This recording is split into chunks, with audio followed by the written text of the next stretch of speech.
प्यारे दोस्तों, आप लोगों का स्वागत है पीसी टॉप क्लासेस में। मैं इंग्लिश ग्रामर लेकर एक बार फिर उपस्थित हुआ हूं आपके सामने। और आज बहुत ही महत्वपूर्ण टॉपिक है इंग्लिश ग्रामर के लिए। इंग्लिश के लिए इससे महत्वपूर्ण टॉपिक कोई है ही नहीं। अगर ये आप लोगों को आने लगा तो समझ लो पूरी इंग्लिश आने लगेगी।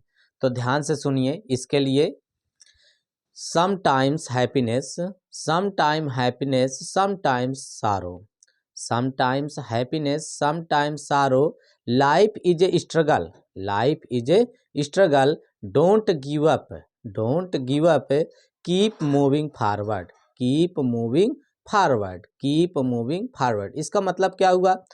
sometimes happiness कभी खुशियाँ, sometimes sorrow कभी गम, कभी खुशियाँ कभी गम, लाइफ इज ए स्ट्रगल जीवन एक संघर्ष है, लाइफ इज ए स्ट्रगल जीवन एक संघर्ष है। डोंट गिव अप बस मन लगाकर चलो, हार मत मानो। डोंट गिव अप हार मत मानो। Keep moving forward, keep moving forward बस शांति बनाकर मन लगाकर चलते रहो, सफलता एक दिन जरूर मिलेगी। तो चलो बच्चों, और चलते हैं, आपको ले चलते हैं पार्ट्स ऑफ स्पीच की ओर। सबसे पहले हम आपको आज बताएंगे कि पार्ट्स ऑफ स्पीच होता क्या है, पार्ट्स ऑफ स्पीच का मतलब क्या होता है, पार्ट्स ऑफ स्पीच की डिफिनीशन क्या है। कोई पार्ट्स ऑफ स्पीच की अलग से डिफिनीशन नहीं है, लेकिन पार्ट्स ऑफ स्पीच का मतलब बहुत कुछ है। इंग्लिश ग्रामर के लिए पार्ट्स ऑफ स्पीच सब कुछ है। तो ले चलते हैं आपको परिभाषा की ओर पार्ट्स ऑफ स्पीच के। All the English word are divided into 8 groups. ध्यान देना, divided into 8 groups according to the word they do in a sentence. Each group is called parts of speech. इसका मतलब क्या हुआ? इसका मतलब ऑल द इंग्लिश वर्ड, जितने भी इंग्लिश के शब्द होते हैं, जितने भी इंग्लिश के शब्द होते हैं वो सब are divided into 8 group, 8 group में बटे होते हैं। किस में बटे होते हैं? 8 ग्रुप में। कितने ग्रुप? इसका मतलब अगर पूछा जाए कि पार्ट्स ऑफ स्पीच कितने होते हैं तो 8 होते हैं। कितने होते हैं? 8 होते हैं। तो 8 ग्रुप में बटे होते हैं अकॉर्डिंग टू द वर्ड, शब्दों के अनुसार, शब्दों के अनुसार, शब्दों के अनुसार जो आपका इंग्लिश है, इंग्लिश का सेंटेंस है, वो 8 वर्ड में बटे होते हैं। दे डू इन ए सेंटेंस, एक सेंटेंस में जो कार्य करते हैं, कार्य करने वाले शब्द होते हैं, उनके अनुसार 8 भागों में जो बटे होते हैं ग्रुप, उन्हें ही हम पार्ट्स ऑफ स्पीच कहते हैं। Each group is called, each group is called parts of speech. जो 8 ग्रुप हैं, ईच ग्रुप्स मतलब प्रत्येक ग्रुप, जो आपका 8 ग्रुप है वो सब के सब पार्ट्स ऑफ स्पीच कहलाते हैं। क्या कहलाते हैं? पार्ट्स ऑफ स्पीच कहलाते हैं। सबसे पहले हम इसको लेके चलते हैं, 8 ग्रुप को आपको बताते हैं कि 8 कौन कौन से हैं जो पार्ट्स ऑफ स्पीच के मेन पार्ट हैं, और जिनको बिना पढ़े आप अगर सोच रहे हो कि आपको इंग्लिश आने लगे तो इम्पॉसिबल, या संभव है, आपको इंग्लिश कभी नहीं आएगी। इसलिए इसे आप एक्सप्लेन के द्वारा, मेरे एक्सप्लेन के द्वारा बहुत ही अच्छी तरीके से समझ सकेंगे। और इसके एक एक टॉपिक लेकर एक एक वीडियो बनाऊंगा, इसे आप ध्यान से हर वीडियो को देखिएगा, फिर देखिएगा आपको ये पूरे 8 के 8 ग्रुप बहुत अच्छे से समझ में आ जाएंगे। इस वीडियो को पूरा देखिए, इसका मैं आपको थोड़ा थोड़ा करके पूरा का पूरा परिभाषित कर दूंगा, जिससे आपको आपके दिमाग में ये बैठ जाएगा कि हाँ वास्तव में ये पार्ट्स ऑफ स्पीच होता क्या है। सबसे पहले नंबर पे हम चलते हैं नाउन। नाउन का मतलब होता है संज्ञा। नाउन क्या है? नाउन सबको डिफिनीशन पता है। बहुत से लोग नाउन तो पढ़ लेते हैं, कुछ दूर तक पढ़ लेते हैं, कुछ दूर तक फिर 2 3 4 पढ़े, उसके बाद छोड़ दिए। अब इधर का पता ही नहीं रहता। प्रीपोजिशन क्या है, कंजक्शन क्या है, इंटरजेक्शन क्या है, इसका वर्क क्या है, ये सेंटेंस में यूज कहाँ होते हैं, किस प्रकार से हमने ये शब्द कह दिया कि पूरे सेंटेंस में सब कुछ जितने वर्ड हैं वो सब के सब पार्ट्स ऑफ स्पीच ही हैं, सब पार्ट्स ऑफ स्पीच से ही लिए गए हैं। तो ये कहे किस आधार पे कह दिया, तो इसके आगे आपको सब बताया जाएगा। तो नाउन क्या है? A noun is the name of person, place or thing, ये सबको पता है। मतलब कि दुनिया में जितनी भी चीज़ें आपको आंख से दिख रही है, चाहे वो वस्तु हो, चाहे व्यक्ति हो, और चाहे कोई भी जीव जंतु, वनस्पतियाँ, पेड़ पौधे कुछ भी है, ये सब के सब आपके नाउन के अंतर्गत आता है। किसके अंतर्गत आता है? नाउन के अंतर्गत आता है। तो आपके जो सेंटेंस में है 50% तो सब नाउन है, क्योंकि नाउन से ही आपका ऑब्जेक्ट बनता है, और नाउन है, प्रोनाउन है, इन सब से ऑब्जेक्ट बनता है, सब्जेक्ट बनता है। तो नाउन आपका काफ़ी भूमिका निभाता है सेंटेंस में। उसके बाद दूसरा नंबर है प्रोनाउन। प्रोनाउन क्या है?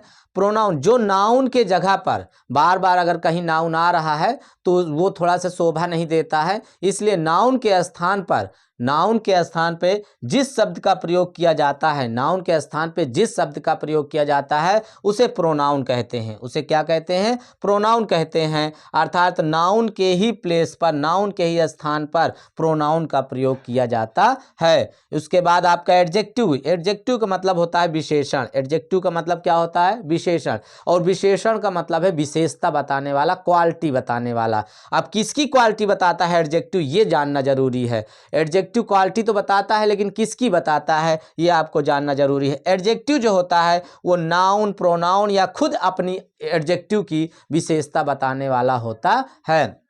या तो नाउन की विशेषता बताएगा, या प्रोनाउन की विशेषता बताएगा, या एडजेक्टिव खुद अपनी विशेषता बताएगा। अगर ऐसा कोई वर्ड आता है जो विशेषता बताने वाला होता है, क्वालिटी बताने वाला होता है, तो होता है एडजेक्टिव। क्या होता है? एडजेक्टिव होता है। उसके बाद वर्ब, क्रिया। सेंटेंस का 50% पार्ट जो बचा हुआ है नाउन प्रोनाउन को छोड़कर, उसके बाद आपका वर्ब ही काम करता है। क्योंकि जो वर्क होता है, कार्य होता है सेंटेंस में, वो वर्ब का होता है। किसका होता है? वर्ब का होता है। वर्ब के बिना सेंटेंस में कोई वर्क होता ही नहीं है, अर्थात सेंटेंस अधूरा होता है अगर वर्ब ना हो तो इसलिए प्यारे बच्चों ये वर्ब बहुत इंपॉर्टेंट है, और आपको वर्ब बहुत अच्छे तरीके से पढ़ना होगा। वर्ब मतलब क्रिया। क्रिया का मतलब होता है काम करने वाला। क्रिया का मतलब होता है काम करने वाला। सेंटेंस में जो काम करने वाला शब्द होता है, जैसे कि he is reading a book, एक किताब वह पढ़ रहा है, तो पढ़ रहा है,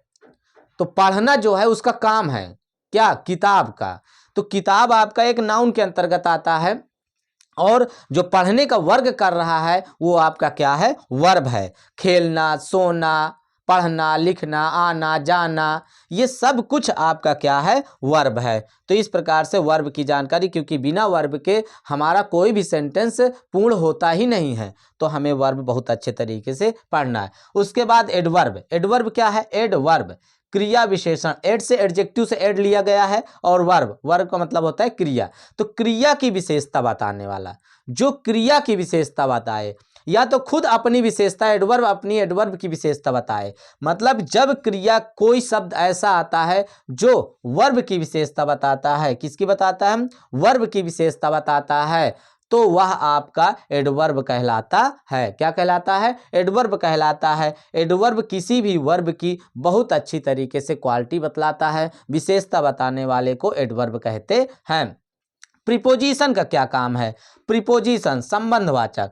देखो, संबंध, इसका मतलब है होगा संबंधवाचक, अर्थात वह शब्द जो संबंध बताए। क्या बताए? संबंध बताए। प्रीपोजिशन, प्री माने पहले आकर, पोजीशन माने स्थिति होता है। पोजीशन माने स्थिति, और प्री माने पहले, पहले आकर उसकी स्थिति बताए। ये जैसे नाउन या प्रोनाउन के पहले आए, एडजेक्टिव के पहले, किसी शब्द के पहले आकर और उसकी ये विशेषता बता दे, किसी दूसरे शब्द के साथ संबंध स्थापित कर दे, ऐसे शब्द को प्रीपोजिशन कहते हैं। ऐसे शब्द को क्या कहते हैं? प्रीपोजिशन कहते हैं। ऐसे शब्द को प्रीपोजिशन कहते हैं। और प्रीपोजिशन जैसे आपका इन हो गया, आपके ऑन हो गया, भाई अगर मेज पर हैं, ऑन द टेबल, कमरे के अंदर है, मे आई कम इन सर।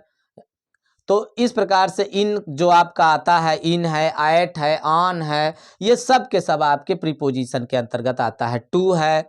कंजक्शन, कंजक्शन मतलब होता है संयोजक। संयोजक ये जोड़ने का काम ये भी करता है, जोड़ने का काम ये भी करता है। दो शब्दों या दो वाक्यों को जोड़ने का काम जो शब्द करे उसे संयोजक कहते हैं, अर्थात कंजक्शन कहते हैं। क्या कहते हैं? कंजक्शन कहते हैं। जैसे आपने डायरेक्ट इनडायरेक्ट पढ़ा होगा, डायरेक्ट इनडायरेक्ट में सबसे ज़्यादा जैसे दैट का प्रयोग किया जाता है, और इसके बाद आपका इंट्रोगेटिव वर्ड जो होते हैं WH वाले, व्हाई, व्हाट, ये सब भी जोड़ने के काम में आते हैं। तो ऐसे शब्दों को कंजक्शन कहा जाता है, जो दो वाक्यों को पूर्ण रूप से जोड़ दे।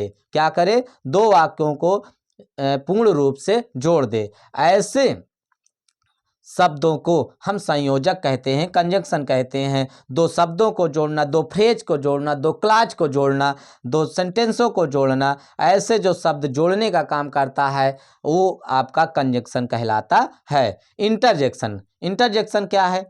इंटरजेक्शन मतलब विस्मयादि बोधक, विस्मय पैदा कर दे। ऐसे वर्ड जो सेंटेंस में आए और विस्मय पैदा कर दे। अगर वो विस्मय पैदा करता है, जैसे कि आप बोलते हो भाई छुट्टी हो गई, उहर आप बोल दिए, ये क्या है? विस्मय पैदा कर रहा है, मतलब खुशी दे रहा है। या दुख, ओ माई गॉड, ओ एच, आपका जो ओ एच हुआ वो क्या हुआ? इंटरजेक्शन वर्ड है, विस्मयादि बोधक। ऐसे जो शब्द होते हैं उसको इंटरजेक्शन के अंतर्गत रखा जाता है। तो ये आपके थोड़ा थोड़ा हमने इसका एक्सप्लेन कर दिया है। अब इसका एक एक का पूर्ण रूप से अच्छे से एक्सप्लेन अगले वीडियो में करेंगे। अगला वीडियो देखना ना भूलें। इसके बाद हम आपका नाउन, फिर प्रोनाउन, एडजेक्टिव, वर्ब, एडवर्ब और प्रीपोजिशन, कंजंक्शन, इंटरजेक्शन, इन सब के बारे में अच्छे से एक बार जानकारी दे देंगे। अगर ये पूरी चीज़ आप जान लिए हैं तो समझ लीजिए आपको इंग्लिश से कोई रोक नहीं सकता। आपको इंग्लिश आने लगेगी, आपको एक ही वर्ड का मतलब पता चल जाएगा कि सेंटेंस में हर वर्ड होता क्या है।